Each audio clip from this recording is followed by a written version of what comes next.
So hello everybody. It is a pleasure to be here. It's a pleasure to be here in a breath workshop because breath is the key to everything. In our school, we teach consciousness. It's a school of consciousness, and I want to begin by saying that because breath work has everything to do with consciousness. We teach from the very beginning that our bodies are composed of two things, which is matter and consciousness. We could call it light, matter and light. Our bodies, our physical bodies, are of the element of the earth. They're material. They work under the law of matter, which means polarities, attractions, solidity, move in straight lines. And our consciousness does not move in the same way. Our consciousness obeys another law, which we call the law of the one. And that law is holistic. Everything is simultaneous. However, much of our world, if not all of it, today is translated into terms of linearity, into terms of physicality. So we don't understand enough what consciousness is. We don't understand enough what happens when you alter the rate of vibration in the body, which is what happens when you're breathing, when you're deep breathing after a while. Thank you. Okay. When we breathe, we take in oxygen. Oxygen is the physical word for light. And when we take in more light into the bloodstream, it changes the proportion, the cellular proportion, at a subtle energy level, not something which science can verify at the moment. The instruments are not sophisticated enough. But we see it with the etheric eye, with vision, which we're trained and train people to see reality in a different way. And we perceive the world of light as being one of holistic unity, which is, of course, consciousness. Breathing accelerates the points of light in the cells, in the body, in the bloodstream, which is why many of you probably feel at times when you're breathing that your lips kind of, we call it tetany, come like this, or sometimes the fingers get stiff. That's just at the beginning, until your body gets used to having more and more oxygen. So this is why I'm also pleased to be in a workshop that has to do with the breath, because you understand much more what the concept of consciousness is. There's, after a while, after breathing, you go into another space. In going into that space, you go through certain passages, and most of them will have to do with a release, with everything that you're holding in your cells while you're working in this linearity mode out there in the world, relating to distances, relating to people and to things and to categories, relating linearly, logically. When you relate spiritually or holistically, you're working from a whole different area. And so the body is not used to it, because the body is not really responding to that law. So the body has to rest very, very deeply, which is what you will notice happens when you breathe. After a while, the body feels so light, and you're open, you're expanded into another dimension of being. That is real. That is the reality that is subjacent to our physical matter. And that is the reality that I am, which is why I've started the introduction talking about the breath and oxygen. When we use the word I, we're always referring to this me. Now it depends what me I'm referring to. Am I referring to Zulma sitting here, or am I referring to my soul, my spirit, soul, self? Do you know the difference? It's very difficult when people first join the school. It takes a while to be able to identify. Theoretically, we know, sure, my soul or my spirit self, everything that is beautiful and high and expanded and luminous is my soul, is my spirit self. But am I that? Am I really that? No. Because we identify what? With what people tell us, what people need from us, from this linear world of relationships. We put names on ourselves. I am lazy, I am busy, I am hungry, I am tired, I'm beautiful, I'm fat. All of these things we call ourselves. So the I that I'm pointing to, only I know which I am referring to. But if you trace the feeling of the I deep enough inside yourself, you will come to that space inside which is very, very intimate, very personal. Nobody can go there. You can share it in moments of beauty, in moments of deep affection. You can share it with your baby, with your newborn baby, especially the baby. With your pets, you can share it with your loved ones, not in that order necessarily. And in those spaces of intimacy where there's nothing happening, where there's no content, there's no because, and there's no label. There's a proximity where you fall into the law of the one. That law of the one where there is no space between you and I. We may appear differently, but we feel as one. And that is the space of love. So love, consciousness, truth, beauty, they're all synonymous. And they're all part of this phenomenon of consciousness. Now the I always points to what we are identifying with. And this is where, again in our school, I should stop saying our school, this is what we, whenever I say we, I mean our school. This is what we call the personality level and the spirit-soul level.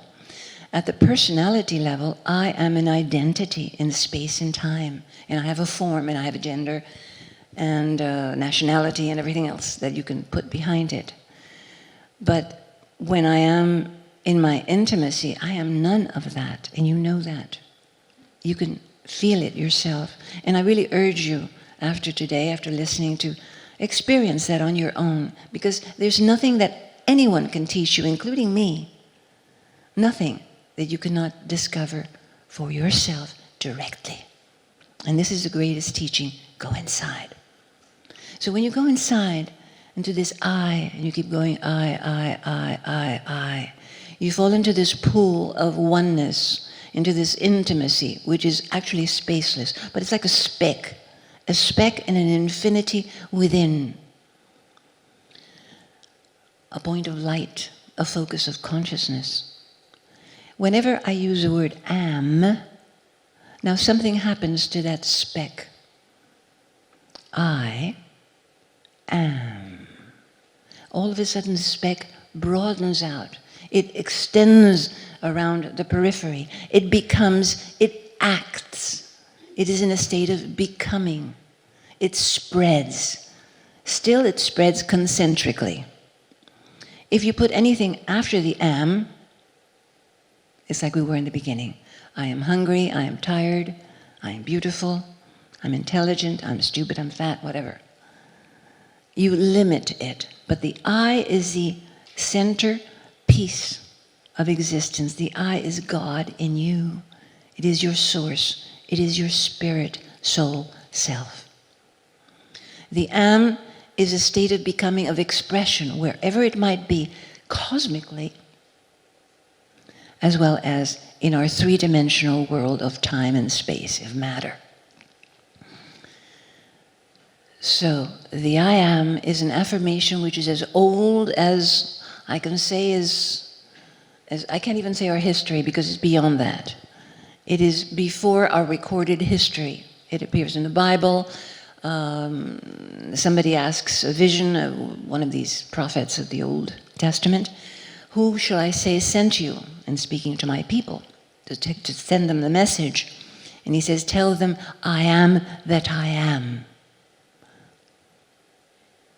All right. What does that mean? It is written that way in the Bible. It took perhaps a long, long time, or maybe an instant for those who are more awakened, to understand that I am refers to every single individual I. Now we know that the vastness which we call God, or the absolute, is present in everybody. God is in me. Every religion will tell you that. If you don't believe in God, it doesn't matter, call it something else. The absolute truth, beauty, the essential, the essence. So that vastness, which is this absolute, which is godliness, is in each one of us individually. That is the I that is speaking to you, through which I am speaking. The amness is the power that I have to become, to do, to create, to live. So I am that I am refers to I am here, the I in you, I am here, each one of you, I am here. That which I am there, or there, if you want to point inside the heart, or upstairs. In infinity, in that godliness, in that ocean of consciousness. So I am that I am. I am the same. I am the same. And this is difficult to grasp when we have been educated in such limiting, such restricted manner that we cannot conceive of ourselves as being everythingness, allness. We always have to limit it to a category or things. Again, this identification with matter rather than consciousness, which we need to invert. So just to go back a little bit over what I've said. Breathing will take you to that space of vastness, that space of oneness, beyond your body, beyond even the emotions, but you do need to go through the emotions. So if any of you are holding back, go for it. Let it rip loose. Go through that, because beyond that, you will find yourself. If you're holding back, you will just be more condensed. You will not be able to achieve that state of expansion that anybody who works with consciousness, and those of us who work also with breath, will offer to take you. So, when we breathe, we also expand the oxygen, we expand the proportion of light in matter. We have a figure of an atom, which you can find in Google, which is got lots of specks of light inside an atomic, an atom, not a molecule. And that atom, we were told in school, revolves around a little nucleus of protons and neutrons, and the electrons revolve around it. Now, electrons are light. Electrons move in a different order. They are light, consciousness, around the nucleus of matter. So we are light inside a human body. We have come into this dimension. I can't go into explaining how, even though I love to explain how. But in InnerAlchemy, I do mention some of that. The way that we come here is with a particular mission. Only in our innermost self will we know what that mission is, which is my life purpose. It is not what you do. This is linearity. This is what our three-dimensional world pushes us toward. It is what I become, what I am as an essence. This is my mission. Some of us may call it love, creativity, truth, whatever line we pursue, however way we develop ourselves and take off on that, you know, whatever we get off on. And that is pretty much synthesized what I've just said up to now. So you are that expanse of consciousness inside of body, and when you respond to the light in you through the awareness of breath, which leads you, doesn't mean you have to go huffing and puffing all the time to be in consciousness. It exposes you, it takes you outside of the limits that we normally impose on ourselves. So that experience will create a doorway for you to begin to understand, and understand is a very bad term here because we don't really understand it. We know it. The difference between understanding and knowing is the difference between my being something and my simply being. The I am versus the I am something or other. The knowing is a state of consciousness. You know that you know. And I'm sure that everybody here has had that experience of you know that you know something, that you don't know what it is. So that state of knowing prior to decoding it in three-dimensional logical terms as needed is the consciousness in you. And that is what we're aiming for. So, I am that I am. I am here, that which I am, and for purposes of our meditation now, for purposes of our understanding it, I will use linear terms. I am here, down here, that which I am, up there, that which I have always been. Okay, so we're seeing it now in linear terms, even though we're alluding to an essential, not even existential problem, issue, concept. So, for that, I use an alignment which I learned in the School of I Am in the States, which also goes much further back. And in my own research, I love researching into ancient history and cultures and civilizations. Even in pre-Lemurian times, they have some Lemurian times, they discovered a chart of alignment. And it explains exactly the same thing. It doesn't explain it, it visualizes it, because transmission was very much through image rather than words. The alignment explains the connection of the human being to existence. So I use that alignment as a basic practice in everything that we do in our school. And I've been using it for many, many years. And it creates wonders. Why? Well, you will experience yourself. But I can tell you this much, because you experience the power that I am. And it's all about power. We are, and we feel right now in our world situation, we feel hopeless, powerless. Therefore, the hopelessness. Just how much can we really do? I'm sure there's not one person in this room who doesn't care about what's happening. Yet even collectively, we can't have the impact to exert influence through three-dimensional linear terms. There's nothing we cannot do that we have not doing, that we have not tried, that we have not done through diplomacy and everything else. But there's something we're not doing enough, and that is through being. That is through another means, the power that is in you. So whenever you feel powerless, remember my words today. You are not powerless. You are the I am. And all power is in you. But what else happens is that we're scared, we're terrified of being powerful.